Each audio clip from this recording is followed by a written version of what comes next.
በዓለም ዙሪያ ሁለት አስደንጋጭ ዜናዎች፣ አንዱ ከሳይንስ ሌላው ከጦርነት።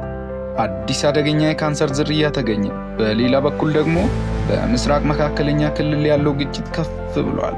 ዝርዝሩን እንመልከት።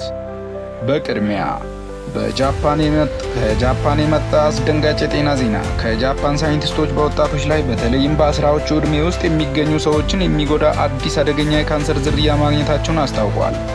ይህ ካንሰር ቲ-ሴል አኪዩት ላይምፎብላስቲክ ሊዩኬሚያ የተባለ ሲሆን በተለይ ለመለየት እጅግ አስቸጋሪና ፈጣን የሆነ እድገት ያለው መሆኑ ተገልጿል። በዶክተር ኬኔቺ ሾዳ የሚመራው ቡድን ከ1000 በላይ የደም ካንሰር ታካሚዎችን በማጥናት በ14 ሰዎች ላይ ልዩ የክሮሞዞም ለውጥ አግኝቷል። እንደ ጥናቱ በሽታው በአማካይ በ17 ዓመት ዕድሜ ላይ ያሉ ወጣቶችን ይመታል። ከዚህ በላይ የሚያስፈራው ነገር ታካሚዎቹ ለመደበኛ ሕክምና ፈጣን ምላሽ አይሰጡም እና የሞት ዕድላቸው ከፍ ያለ ነው። በዓለም ላይ የደም ካንሰር ሊዩኬሚያ በልጆችና በቲኔጀርስ መካከል ከፍተኛ የሚታይ ካንሰር ነው።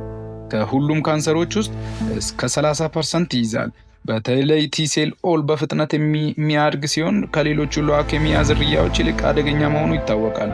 ይህ አዲሱ ዝርያ ግን ከተለመዱት በላይ ለመለየት አስቸጋሪና ለኪሞቴራፒ ዝቅተኛ ምላሽ የሚሰጥ መሆኑ ተገልጿል።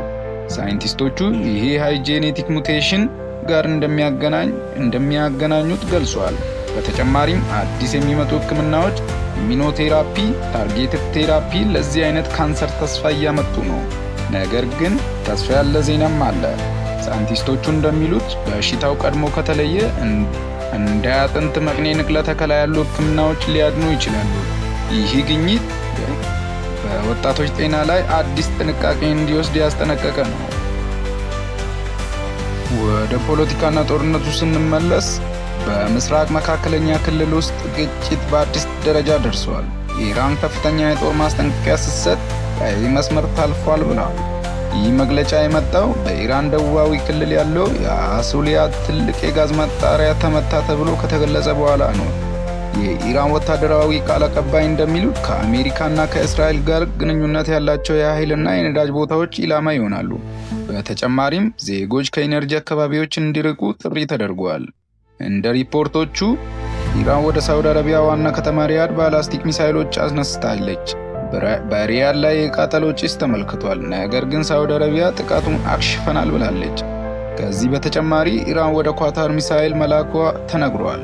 በራስ ላፊን የኢንዱስትሪ አካባቢ እሳት እንደተነሳና ጉዳት እንዳለ ተገልጿል። ይህ ሁሉ ስታይ በአንድ በኩል ሳይንስ አዲስ አደገኛ በሽታ እያገኘ ነው፣ በሌላ በኩል ደግሞ ዓለም ወደ ከፍተኛ ግጭት እየተቀሰቀሰ ነው።